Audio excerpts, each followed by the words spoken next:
Estamos falando sobre como evangelizar judeus. E já oferecemos, já comentamos o nosso primeiro ponto de tensão, nosso primeiro ponto de dificuldade é que os judeus não creem no Messias. Agora, nós vamos falar um pouco acerca de um segundo ponto de tensão, que é a questão da unidade e a trindade de Deus. O segundo ponto de tensão na evangelização dos judeus. Para o incondicional monoteísmo judaico, a doutrina da Trindade é profundamente objetável. É fácil para eles fazerem objeção à doutrina da Trindade, porque eles consideram como sendo uma concessão, uma abertura para o politeísmo. Quando o judeu olha para a doutrina cristã da Trindade, ele considera uma abertura para o politeísmo, ou, de certa maneira, uma adulteração da ideia de um único, indefinível e indivisível Deus. Então, é um grande ponto de tensão a questão da Trindade, que a ideia cristã da Trindade transforma Deus em três partes distintas: o Pai, o Filho e o Espírito Santo. Eles não conseguem entender, como nós entendemos, a Trindade como três pessoas, e não três deuses, e nem três partes, nem três formas. Eles dizem que a ideia cristã da Trindade transforma Deus em três partes distintas. Isso dificulta a evangelização dos judeus. Uma das razões para que os judeus deixem de estar familiarizados com a doutrina do Deus Trino se encontra nos ensinamentos de Moisés. Na nossa segunda aula, quando eu falei sobre as escrituras judaicas, eu falei que eles têm como escritura a Bíblia, o Antigo Testamento, não é isso? Mas tem também os escritos dos seus sábios. O que acontece? Quando esse sábio, esse erudito judeu, muito considerado entre eles, muito importantes, ele compilou, ele organizou os artigos de fé do judaísmo, ele colocou o ensinamento de uma maneira que dificultou ainda mais para os judeus o entendimento da questão da Trindade. Vejamos o que fez que dificultou isso. Um desses artigos artigos compilados por este importante erudito judaico, esse importante sábio judeu. Olha o que ele vai dizer. Um desses artigos creio com perfeita fé que o Criador, abençoado seja o seu nome, é um ser único. E aí ele colocou em hebraico a palavra Yashid. Isso tem sido repetido diariamente pelos judeus em suas orações desde o século XII, a época em que viveu. São 9 séculos. Já havia dificuldade normal por causa do Shema. Ouve, ó Israel, o Senhor nosso Deus é o único Deus. E ele, quando foi compilar, ele usou a palavra Yashid, que dá a ideia de um ser único. Essa expressão que ele usou, Yashid, único, ela é absolutamente oposta à palavra de Deus. Com todo respeito aos judeus, que são os conhecedores do Antigo Testamento, são os guardiões do Antigo Testamento, mas usou uma palavra inconveniente, que não deveria ter usado, porque ele usa a expressão Yashid, único, e ela é absolutamente oposta à palavra de Deus, a qual ensina enfaticamente que Deus é que Deus não é Yashid. Deus não é absolutamente único. Isto é, único no sentido de unidade absoluta, e sim Achad, cuja significação é unido no sentido de unidade composta, como uma unidade absoluta, quando na verdade o texto é Achad, é uma unidade composta. E nessa unidade composta, então, é admitido 3 pessoas, o Pai, o Filho e o Espírito Santo. Olha lá. Em Deuteronômio 6,4, apresentou ao seu povo um princípio que certamente Deus apresentou ao seu povo, um princípio que certamente é superior ao de Moisés, mas visto que é originário do próprio Deus. Deus usa a palavra Achad, não Yashid.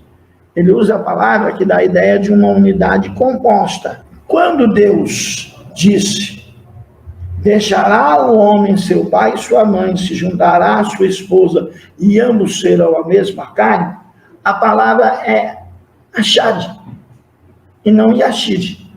É unidade composta. O homem e a mulher tornam-se uma unidade composta.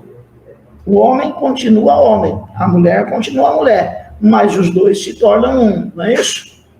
É o que acontece no que diz respeito a Deus. O que acontece no que diz respeito a Deus. Deus continua um só, mas não Yashid. Achad, uma unidade composta, onde podem estar o Pai, o Filho e o Espírito Santo. Lemos nessa passagem: ouve, ó Israel, o Senhor nosso Deus é o único Senhor. A palavra único no texto hebraico é Achad, e Maimonides colocou Yashid, mudou o sentido, porque Achad pode ser uma unidade composta. E Yashid é único, não admite a trindade. Ou seja, ele mudou, ele usou uma palavra que a palavra que ele usou aí não admite mesmo trindade de jeito nenhum. Mas o que aconteceu? E não Yashid conforme a interpretação de Moisés. Na hora que ele foi interpretar, que ele foi interpretar, ele usou Yashid, que é um Deus único, e não uma unidade composta. Apesar de sua grande sabedoria e erudição, tem que respeitar, é um sábio, é um erudito, é um conhecedor do judaísmo e da língua, ele incorreu num sério erro ao prescrever para os judeus uma confissão de fé na qual é dito que trindade.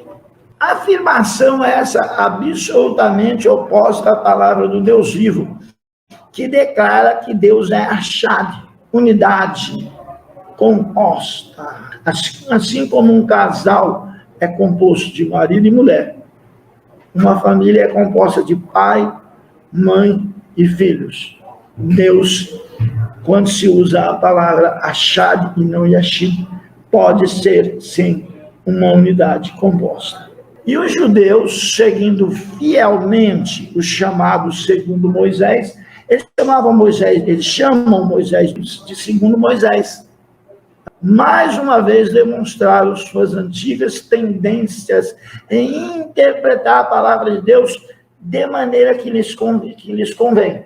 Convinha a eles considerar Deus como uma unidade absoluta, sem possibilidade nenhuma dela ser dificuldade para nós evangelizarmos os judeus. Mas aqui vai o negócio, o assunto vai ficar ainda mais profundo, porque nós vamos lançar a mão de um outro livro. Nós já falamos de Maimonides, nós vamos falar de um livro um livro sagrado dos judeus, chamado Zohar. Para alguns judeus mais ortodoxos, eles devem estar a essa hora pensando: mas quem é esse gentil para falar do Zohar? Eu vou falar com todo respeito pela cultura judaica, mas eu vou falar um pouquinho do Zohar. O Zohar, um dos mais sagrados livros judaicos, faz o seguinte comentário de Deuteronômio, capítulo 6, versículo 4. Ouve, ó Israel, o Senhor nosso Deus é o único Senhor.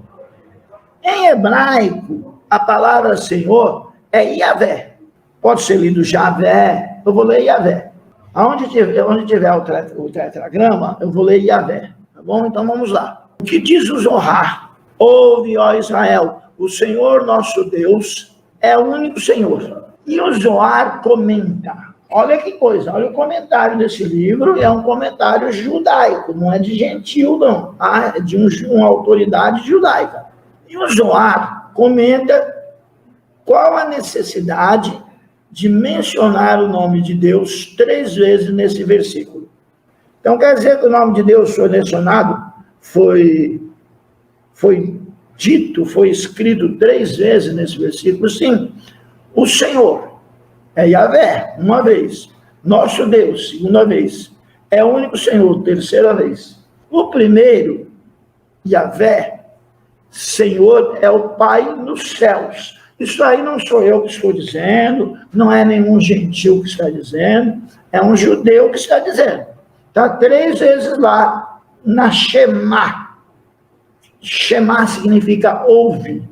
Deuteronômio 6,4 é a Shema, é a confissão de fé dos judeus. Então, lá na confissão de fé dos judeus, o primeiro, Yahvé, Senhor, é o Pai nos céus. O segundo é a raiz de Jessé, Jesus, a raiz de Jessé, o Messias, que deve sair da família de Jessé por meio de Davi. Isso é o Zohar dizendo. E o terceiro é o caminho da terra, significando o Espírito Santo que nos mostra o caminho. E esses 3 são um. Então, esse livro importante judaico, ele está deixando uma margem clara para a Trindade ou não? Sim. O Messias não somente é chamado de Yahvé, como Trino. 3 vezes aparece Yahvé na Shema. Sem contar que a palavra que está lá não é Yashid. Colocou Yashid desde o século XII, está Yashid, mas no texto não está Yashid, está Achad, que é unidade composta. E eles trouxeram da terra de Israel um cacho de uva. A palavra que está lá é Achad, que é um cacho de uva com várias uvas. O homem juntar-se a sua esposa e tornar-se-ão ambos uma só carne. A palavra lá não é Yashid, é Achad, que é a unidade composta. Esse ensinamento do Zohar está baseado na palavra de Deus, falada por Jeremias, capítulo 23, versículo 6, onde, ao dar a promessa da segurança de Israel, por meio do Messias, declara: e este será o nome com que será chamado. Yahvé é a nossa justiça. Então, mas é um livro de comentário judaico. Só que o comentário feito é feito com base na Bíblia Sagrada, em Deuteronômio 6,4 e em Jeremias 23,6. Esses 3 são os 3 principais pontos de tensão para se pregar o evangelho aos judeus. O ponto de aproximação é que eles creem no mesmo Deus que nós, creem num Deus que perdoa, num Deus justo, num Deus misericordioso, creem na eternidade, ou seja, tem várias crenças parecidas com as nossas. Isso são pontos de aproximação entre nós e eles, mas tem pontos de tensão grandes, que são a questão do Messias, a questão da Trindade, são os 2 principais pontos de tensão. Mas qual seria o método para se evangelizar os judeus? Será que nós deveríamos debater com eles, tentar provar para eles que Jesus é o Messias? Será que isso seria bom? Seria um bom método de evangelizá-los? Ou tentar provar para eles que Deus é uma trindade? O método de pregar o evangelho aos judeus não deve remeter-se à discussão da interpretação de qualquer profecia em particular. Nada de desprova que Jesus é o Messias, nada de discussão de qualquer profecia em particular, nem de teorias, pegar teorias acerca da unidade do Deus Trino e Uno, mas a visão de conjunto que as doutrinas bíblicas estão inseridas e as profecias se cumprem. Então, não deve pegar fora de contexto, deve evitar começar já logo pelo ponto de discordância. Mas se o assunto aparecer, o assunto não deve ser discutido. Discutir uma profecia ou outra isoladamente, discutir um argumento extra-bíblico, não. Deve-se procurar organizar o conjunto de doutrinas bíblicas que mostram que Jesus é o Messias e que Deus é uma trindade e que as profecias se cumpriram e estão se cumprindo e cumprir-se-ão de uma forma geral, em uma visão panorâmica e nunca isolando uma ou outra passagem. O missionário que por um instante conseguir demover, conseguir retirar, mudar um judeu dos preconceitos que o leva à interpretação das profecias do modo, porque eles interpretam as profecias se cumprindo de modo temporal.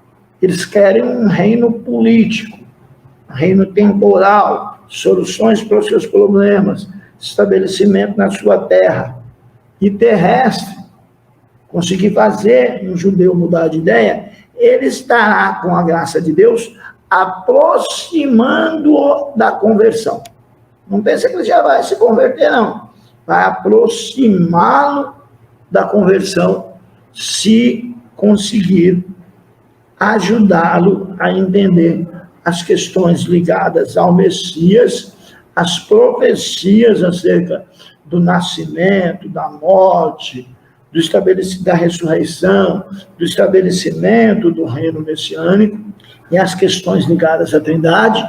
O missionário que conseguir fazer isso está começando a aproximá-lo da conversão.